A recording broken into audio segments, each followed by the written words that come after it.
Eu sou Inês Rocha e este é o P24. Hoje, o estranho caso da explosão de pagers e como pode piorar o conflito no Líbano.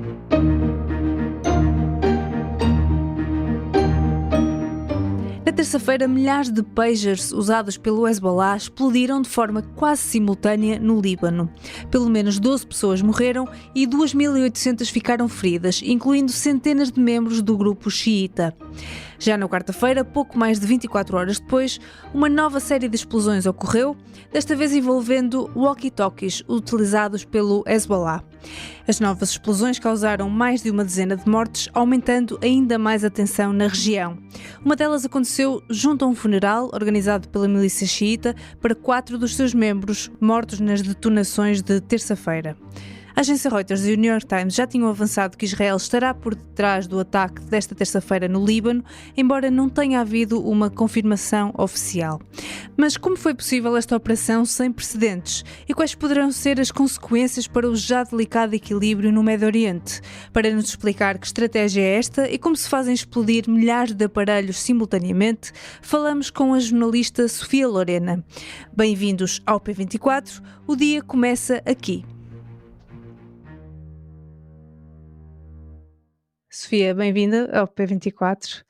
Já são dois ataques muito semelhantes, terça-feira com pagers, agora com walkie-talkies. Não há confirmações oficiais, mas há vários relatos de que Israel possa ter levado a cabo este ataque sem precedentes. Para já, o que é que sabemos até agora? Como é que foram feitos estes ataques? Obrigada, Inês. Enfim, estávamos a começar a ter algumas ideias mais concretas sobre a primeira vaga de ataques, terça-feira, quando começaram os de quarta-feira, agora nos walkie-talkies. Seja como for, aquilo que nós, enfim, onde temos mais, em relação a que temos mais informações, que é o que aconteceu na terça-feira, que de facto foi não só a natureza do ataque, é sem precedentes, como enfim a dimensão, o facto de estarmos a falar de explosões simultâneas, aquilo que se sabe, portanto, não há declarações oficiais, mas há um primeiro inquérito das forças de segurança libanesas, há uma série de responsáveis de segurança que falaram a vários sítios sobre anonimato, portanto não é só o Hezbollah a dizer, é isto que eu queria deixar claro. O que sabemos é que milhares de pagers, milhares de bips que tinham sido encomendados pelo Hezbollah e que já estariam na posse dos membros do grupo desta milícia, que é também um partido político, há meses, terão sido pirateados durante o processo de produção, portanto chegou a falar-se algures na cadeia de fornecimento, mas a informação que as autoridades libanesas dizem dispor até o momento indica mesmo que estes dispositivos foram pirateados, portanto, que Israel conseguiu introduzir em cada um destes aparelhos, estamos a falar de aparelhos pequeninos, uma pequena quantidade de material explosivo junto à bateria e que os aparelhos foram pré-programados para explodir e que terão sido acionados, então, na terça-feira à tarde, através de uma mensagem. Portanto, há relatos de que os bips tocaram durante vários segundos antes das explosões. E em relação à operação propriamente dita é isto. Depois, o que também tem sido escrito e tem sido aquilo que a imprensa israelita tem conseguido saber, aponta para que, enfim, esta operação estivesse a ser planeada há bastante tempo e não tivesse inicialmente estado previsto que ela fosse ser acionada, digamos assim, agora. O que terá acontecido é que as agências de segurança israelitas temeram que o Hezbollah estivesse prestes a saber, ou que já teria algumas pistas sobre esta sabotagem. Ao mesmo tempo, aquilo que muitos analistas se perguntaram na terça-feira foi se Israel tem esta capacidade, porquê denunciar que tem esta capacidade agora? Porquê fazer isto agora? E uma hipótese avançada era que de facto estivéssemos na iminência de começar outro tipo de conflito, não é? Fala-se muito na chamada guerra total, nós temos uma guerra na faixa de Gaza, uma guerra absolutamente devastadora na faixa de Gaza, e depois temos aquilo que costuma ser referido como guerra de desgaste no norte de Israel, entre Hezbollah e as forças de segurança israelitas, que já matou centenas de pessoas, mas que de facto, e principalmente nos primeiros meses, foi travada de uma forma relativamente contida, não é? Com ambas as partes a tentarem não provocar demasiado o outro lado. Isto nos últimos tempos tem sido um bocadinho ultrapassado por ataques israelitas visando altos operacionais do Hezbollah, e também recordamos-nos da morte de Ismail Haniyeh, do chefe do Hamas, recentemente em Teherão. Mas havia uma crescente pressão em Israel para que o foco desta guerra fosse colocado no Líbano.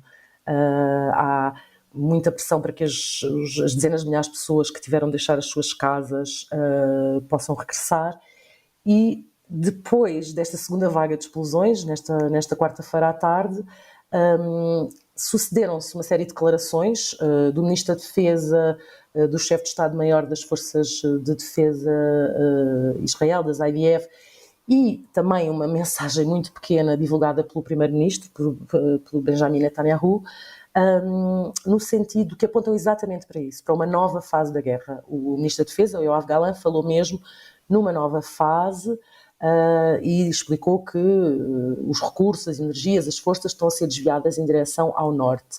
Não, enfim, nenhuma destas figuras reivindicou estes ataques, e não é expectável que isso aconteça. Israel não reivindica a autoria de ataques que envolvem os serviços secretos, as agências de informação.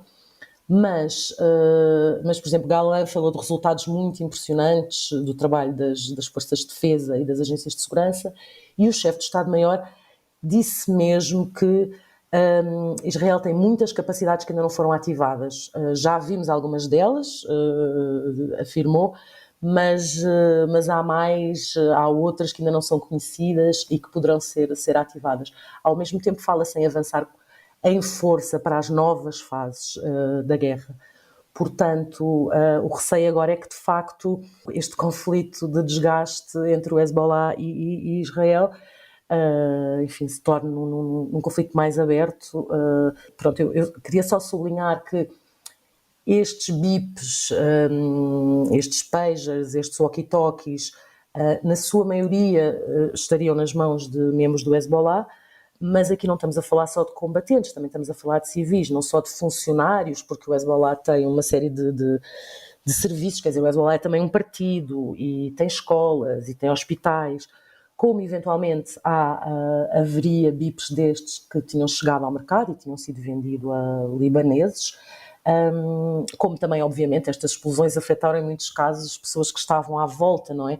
Portanto, o que o Líbano viveu nestes 2 dias foi muito complicado, não é? O caos nos serviços hospitalares foi indescritível, não é? Não havia capacidade para responder a isto. Estamos a falar de quase 3.000 feridos em simultâneo, não é? Com as pessoas a chegarem a hospitais, não por todo o país, mas em muitas zonas do país. Ia-te perguntar exatamente que consequências é que esta escalada pode ter para o Líbano, para a estabilidade política e social. Agora parece que estamos a entrar numa nova fase de tensão. Sim, nós temos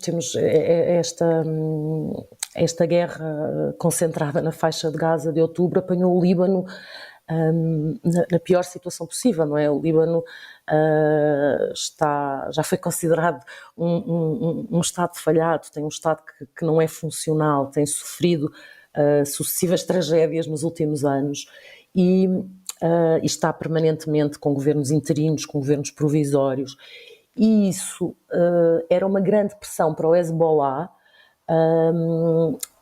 tentar evitar um conflito mais alargado, porque à partida o que se espera é que os libaneses possam de facto virar-se contra o Hezbollah nessa eventualidade, culpar o Hezbollah pelo que pode vir aí, e que pode de facto significar mais sofrimento para a população libanesa. O que aconteceu nestes 2 dias, enfim, no fundo mostra que isso vai acontecer, já está a acontecer, As condenações internacionais a este ataque vincam todas a mesma questão, e eu estava a referir que nem só operacionais do Hezbollah teriam estes bips, estes pejos consigo, mas a verdade é que este tipo de ataques já não se pode dizer que não é indiscriminado, porque as pessoas estavam na rua, estavam em lojas, há pelo menos 2 crianças que morreram, isto na terça-feira, há pessoal médico que morreu, que estaria também a usar os bips. Portanto, quando já estamos a falar de ataques que se podem considerar indiscriminados numa série de regiões do Líbano ao mesmo tempo, de facto, o Líbano, e eu imagino, quer dizer, as preocupações e até a paranoia, entretanto sucedem-se relatos de coisas estranhas, como painéis solares que explodiram, o governo diz às pessoas para não ter consigo quaisquer aparelhos de comunicação.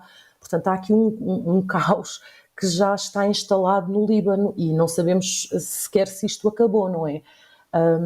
Portanto, acho que ultrapassámos um bocadinho os receios e entramos numa fase em que, de facto, isto já está a ter custos elevados para o Líbano, para a população libanesa. E agora, falando do Hezbollah em particular, que efeitos é que um ataque desta dimensão pode ter nas dinâmicas desta milícia?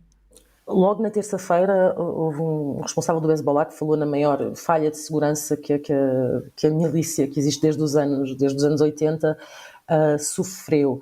É uma humilhação, mas não é só uma humilhação.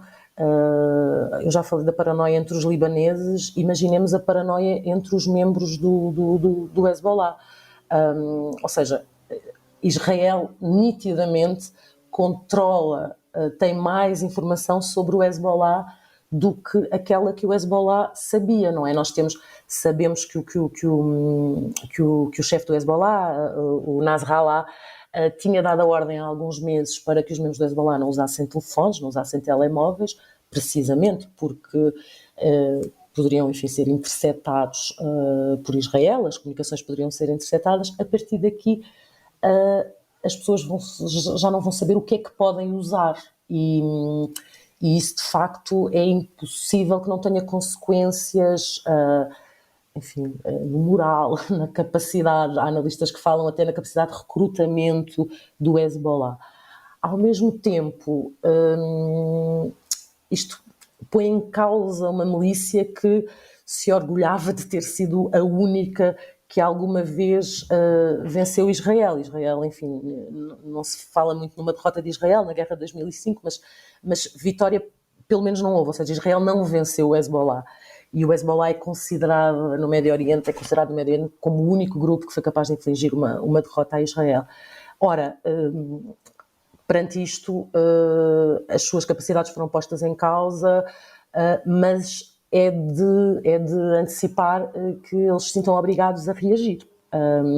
E aí, enfim, teremos de esperar para ver, com mais ou menor envolvimento do Irão, que tem no Hezbollah, enfim, a estrela das milícias que apoia na região, no chamado eixo de resistência, e que, portanto, também terá muita dificuldade em deixar passar estas operações. Certo, vamos ver como é que vai evoluir.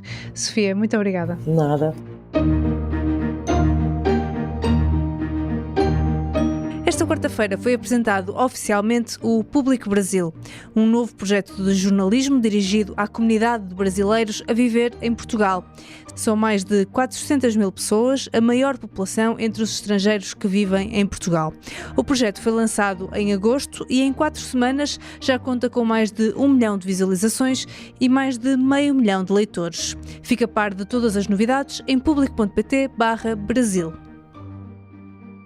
Obrigada por ouvir o P24. Regressamos amanhã. Tenha um bom dia.